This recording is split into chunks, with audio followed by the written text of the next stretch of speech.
In Scotland, there are two teams, Celtics and Rangers, that rule, no, dominate Scottish football. The Old Firm, as they are called, only they ever win the league. It's been like that since the beginning of time.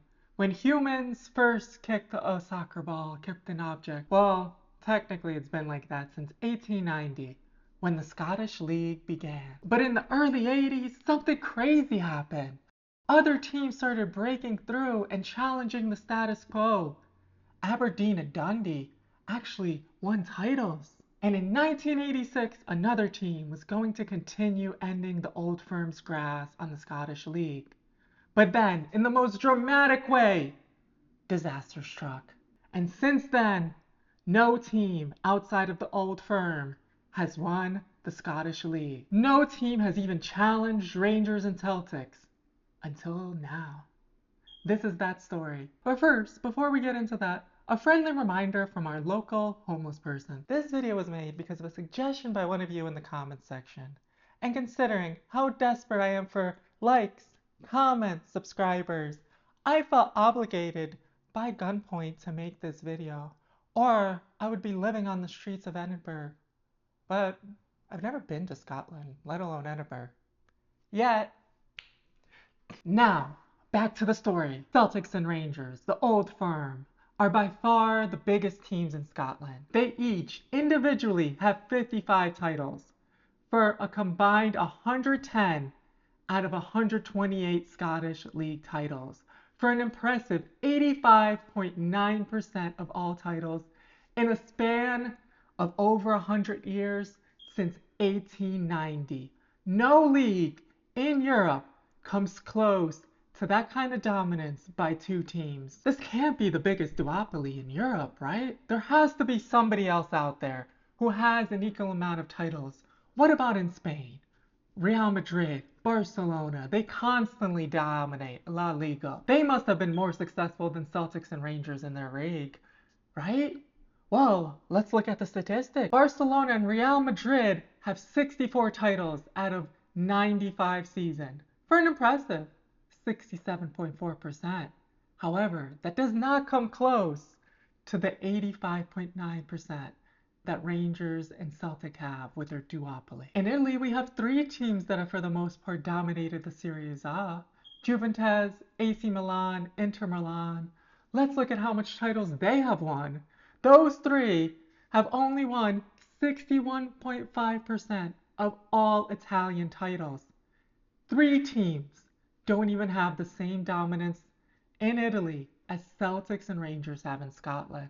What about Germany? What about England, Portugal, Netherlands, France? What about France? France has been the least dominant out of all the major leagues in Europe. I know PSG are good now and they've been dominating in recent history, but this is just recent. Historically, no French team has dominated the French league. PSG and Saint Etienne are the two teams with the most titles. PSG just have 12. Saint Etienne have 10. So combined, they have 22 titles out of a possible 86%, which would give them just a fourth of all French titles. Maybe some small league in Europe, somebody has to have as much dominance as Rangers and Celtics, right? Or even more. The Ukrainian league is the only one that comes close, because Dynamo Kiev and Shakhtar Donetsk have won every title in Ukraine but one.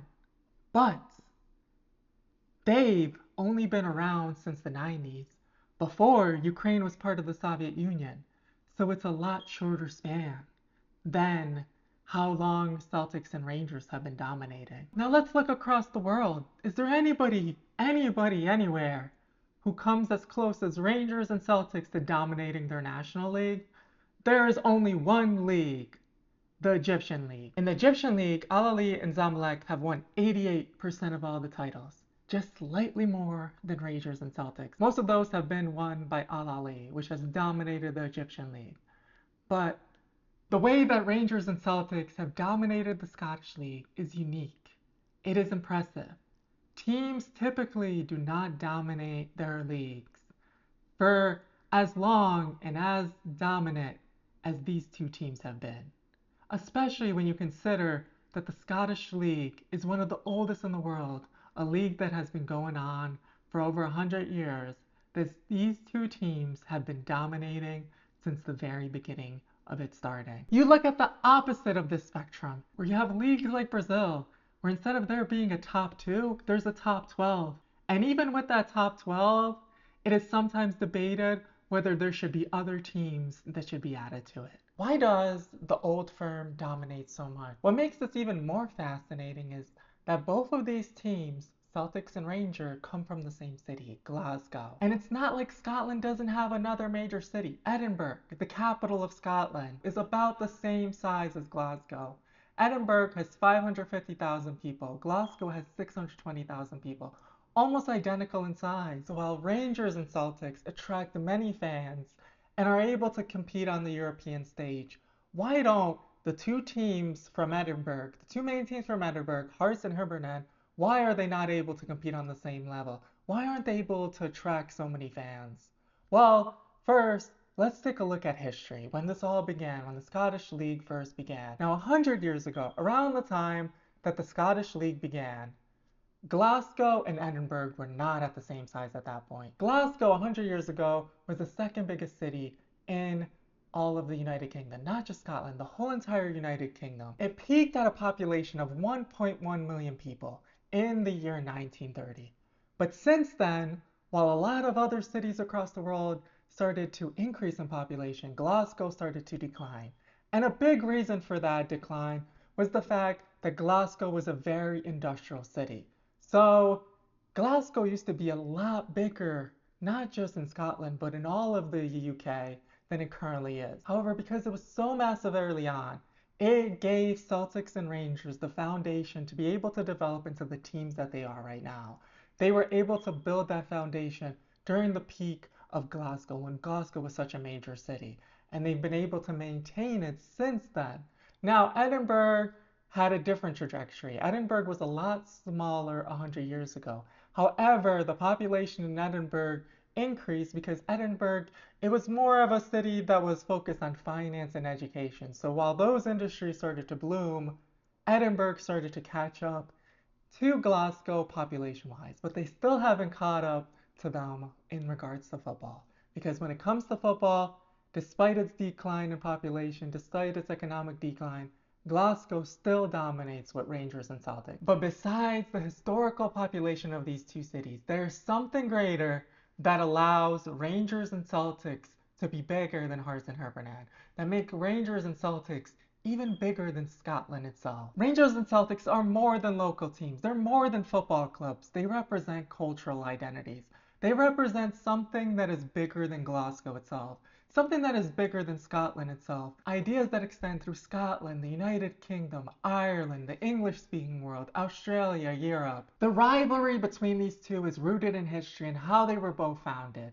Celtic was founded in 1887 by Irish immigrants, and it became the symbol of the Catholic and Irish national community. Rangers, meanwhile, became associated with Protestant and Unionist tradition, supporting loyalty to the United Kingdom. Over the decades, this created a rivalry that wasn't about sport. It became a reflection of religion, politics, and national identity. Fans across Scotland, Northern Ireland, and the Irish diaspora picked sides, turning the old firm into a national phenomenon. Because of this, Rangers and Celtics grew beyond being local Glasgow teams. They became global brands with fans across the entire world. Fans that resonated to either one of the identities that these two teams identify with. Both fill 50 to 60,000 stadiums, while most teams in Scotland play in grounds that can only fit 15 to 20,000 people, sometimes barely being able to fit those stadiums. Hearts and Hibs are loved in Edinburgh, but their support stays local. It doesn't transcend global borders the same way that Celtics and Rangers does. The difference in financial power, fans, stadium size created a gap that kept on growing, and it kept on growing to a point that other Scottish teams weren't able to keep up. Each year, the old firm's success in Europe brought more money, more players, and more trophies, while everybody else was not able to keep up with them. In short, the old firm dominates because they became more than football clubs. They became an identity. They became a movement that goes beyond Glasgow. It goes beyond Scotland. Yet there was a short span in the early 80s when other teams were competing in the Scottish League. The only period that was more competitive than this was the 50s and 60s. In the 80s, this is when Sir Alex Ferguson was leading Aberdeen. He led Aberdeen not just to domestic trophies, not just winning the Scottish League, he even led them to a European trophy. This was before he left to Manchester United. And outside of Aberdeen, Dundee, they were also winning trophies. From 1979 to 1985, 4 out of the 6 Scottish League champions were not the Old Firm. Aberdeen won the league 3 times and Dundee United won it once. And even when they weren't winning the league, these teams were being competitive. They were challenging for the leagues. It finally looked like there was going to be some parity in the Scottish League. And in the following season, 1985 to 1986, there should have been another team who was outside of the Old Firm who won the league. But they blew it. They blew it in the most dramatic way. Who was that team? It was Hearts of Midlothian. Let's take a look back before we look into that season into who Hearts of Midlothian even is. Who are Hearts of Midlothian? Who are Hearts of? How do you even pronounce that? Hearts of Midlothian. Hearts are the oldest team in Edinburgh, one of the oldest teams in Scotland, one of the oldest teams in the world. They were founded in 1874. Damn, that was a long time ago. And their name has one of the most unique origins in all of football. They were named after a book. They are the only major professional team in the whole entire world that was named after a book.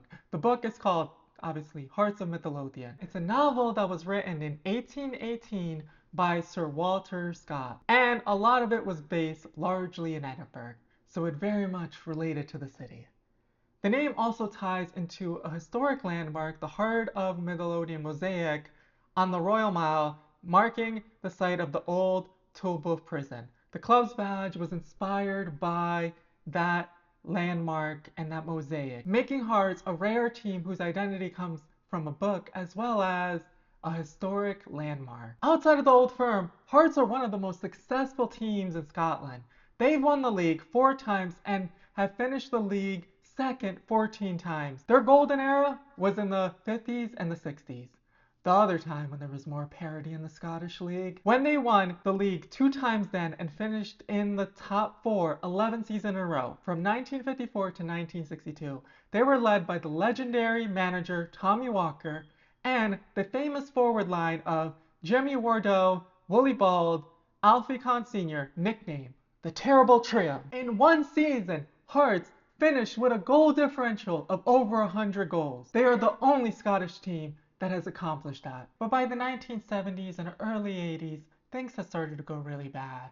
Hearts was no longer challenging for titles. They were fighting just to stay in the league. They were in the relegation battle. They were constantly getting relegated and then promoted back to the top league, including dropping as recently to the second division in the 1982-1983 season, where they did win promotion, coming in second in the league. But when they got promotion back to the Scottish main league, they were still struggling. Their first 2 seasons were very unimpressive. And then in the following season, the season of 1984 to 1985, Hearts finished unimpressively in 7th place, just barely surviving. Nothing was suggesting that they were about to mount one of the most dramatic title challenges in Scottish League history. This was a young squad with a new manager that nobody thought was going to contend. Even Heart fans, in their wildest dreams, were just hoping for improvement. Title? That was a fantasy. That was a fantasy even for the craziest Heart fan. And the season, it started typical. Typical to how it had been going the last couple of years. It was pretty much a disaster. Well, the first game wasn't too bad. It showed promise. They tied 1-1 with Celtic at home. If you can call that an impressive result, a 1-1 tie at home, I mean, I guess it was against Celtic. Considering how they've been doing the last couple of seasons, it was fairly impressive. But then, things started to go downhill. They lost 6-2 to St. Mirren, then 3-1 to Rangers, 3-0 to Aberdeen. And after 8 games, Hearts sat 8 out of 10. This looked like it was going to be another miserable season, another relegation battle. The goal differential was miserable, player confidence was down, they were losing games, they were struggling just to get any points. They looked nothing like potential challengers, especially considering that they were already 8 games into the season. Then came match day 9. And it was another tie.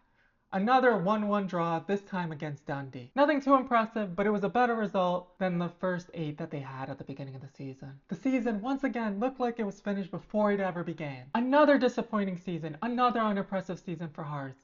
Or was it going to be? But then one moment came that showed that there was potentially hope. One moment that changed everything. Then all of a sudden, it was the 10th game of the season, and they had to travel to Celtic Park to face Celtic in their own home, in a stadium full of 26,000 people, when Celtic was blowing away through the league and Hearts was just struggling. This looked like it was going to be another result where Celtic easily get all 3 points and come out with the win. Or was it going to be? It was a complete mismatch. Celtic were easily at the top of the table, and Hearts were fighting just not to get relegated. And yet, somehow, Hearts won. They won 1-0. An unbelievable upset. And then it started something completely unbelievable. From that match onwards, Hearts did not lose a game for the next 27 matches. 27! The longest unbeaten run in Scotland for any team outside of the Old Firm. A run so long that it lasted from September 1985 to April 1986. Soon, they started to turn things around. Hearts climbed the table. They overcame Aberdeen. They overcame Celtic. And soon, they were at the top of the league. Clear at the top, playing some of the best football that Hearts has played in their whole entire history. John Robertson was on fire. He scored 25 goals, 20 in the league. Sandy Jardine, at the age of 36, was playing like a captain reborn. The team chemistry was perfect. Youthful energy mixed with veteran experience. Hearts weren't just winning. They were grinding out tough results, scoring late goals, defending with passion. And as the season was coming to an end, it looked almost certain like Hearts was going to win the league. They were far ahead. It looked like finally there was parity in the Scottish League and that it was going to continue for another season. That this streak of Old Firm teams winning the league was going to continue. And there was no way that Celtic could catch up to them at this point. Even Celtic's late surge, 7 straight wins, seemed like it didn't matter. Because going into the final game, the math was extremely simple. Hearts needed only a draw to win the league.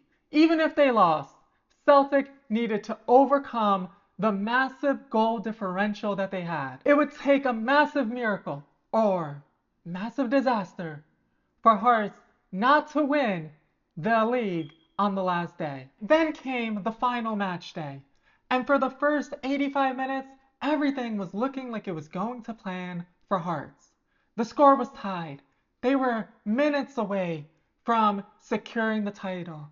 Yet, in the 61st minute, there was a substitute that came on for Dundee. A player by the name of Albert Kidd, a name that would be remembered as a villain for Hearts for a long time to come, who came on with just 30 minutes left in the game. 83rd minute, he scores his first goal. 87th minute, he scores his second goal. 2-0. All of a sudden, Hearts are no longer tied with Dundee. They need everything to go right in the Celtics game. In the Celtics game, Celtic were playing like everything was on the line. They had just gone on a massive winning streak just to stay alive in this race. And they didn't have control of their fate, but they were going to do everything that they could to make sure that Hearts wasn't going to win. In the 4th minute, Celtic scored. 6th minute, Celtic scored again. They started off the game scoring goals immediately. 18th minute, the score is already 3-0. Celtic don't know if they're going to be in control of their fate, but if they are, they will make sure that they win this title. And by halftime, Celtic had already been winning 4-0. When the game was over, Celtic won 5-0, while Hearts lost 2-0. All of a sudden, in the most improbable way, the title had shifted. In the last dying minutes, Hearts had lost the title, and Celtic were crowned winners of the Scottish League. An improbable title contender who blew it at the very last minute. Maybe it was Celtic's experience that allowed them to still win the title despite everything. But this was the most dramatic finish in Scottish League history. And since that day, no team outside of the Old Firm has won the Scottish League since. No team has contended seriously for the Scottish League since then. And what about Albert Kidd? He became a cult figure in Scotland. Hibernian, Hearts rivals adored him. He once said that he never received as much Christmas cards in Scotland as he did from Hibernian fans, who were happy that their rival from their city didn't win the title that year. He was such a cult figure, even when he was playing in Australia, reporters were following him there, where he was surprised how much of a cult figure he became because of his role as the villain on that particular day in Scotland. And since that day, no team outside of the Old Firm has won the title. No team has even challenged for the league. The Old Firm, Celtics and Rangers, have won an impressive 40 consecutive seasons where either one of them was the winner of the Scottish League. No team outside of the Old Firm has even come close. Hearts and Aberdeen have gotten second a few times and slightly challenged, but at the end of the day, the Old Firm prevailed. Usually fairly easily by the end of the season. Hearts and Aberdeen twice came the closest, but even then, they were still 17 points away from winning the title. Never seriously contending for the Scottish League. Even Rangers in 2012 being demoted to the 4th tier and having to climb back up to the top of Scottish football didn't give other teams a chance to win titles. During that time, Celtic just dominated, and they easily, for those years that Rangers wasn't in the top flight, were winning the Scottish League without any contenders. Hearts during this time also went through an interesting history. They were relegated twice. They were bought out at one point by a Lithuanian billionaire, which interestingly made me a little bit interested in the team.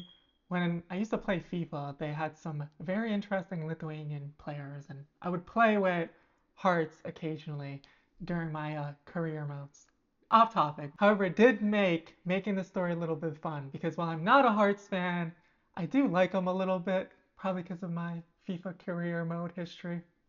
Off topic. Now, while I did say that nobody has given a serious title contention up until this day, this season might be different. 40 years after that last season where Hearts challenged the Old Firm and came this close to winning the title, they might finish what they started 40 years ago. This season, Rangers are in shambles, Celtic too. Celtic fired their manager Brandon Rodgers at his second spell at the club. He was a beloved manager at Celtics, but recently, during his second spell, it wasn't going that well. So they fired him. And then after just 33 days and 8 games, they fired his replacement, Wilfred Nancy. So Rangers, Celtics, both struggling.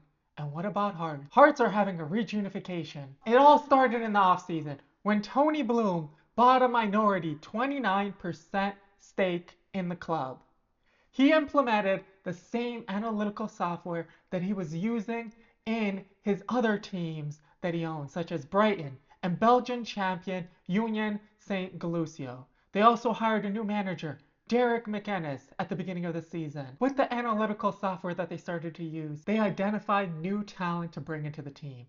From the Slovakian league, they found a Greek player, a Greek winger forward who looked very promising by the name of Alexandros Kyzerindis.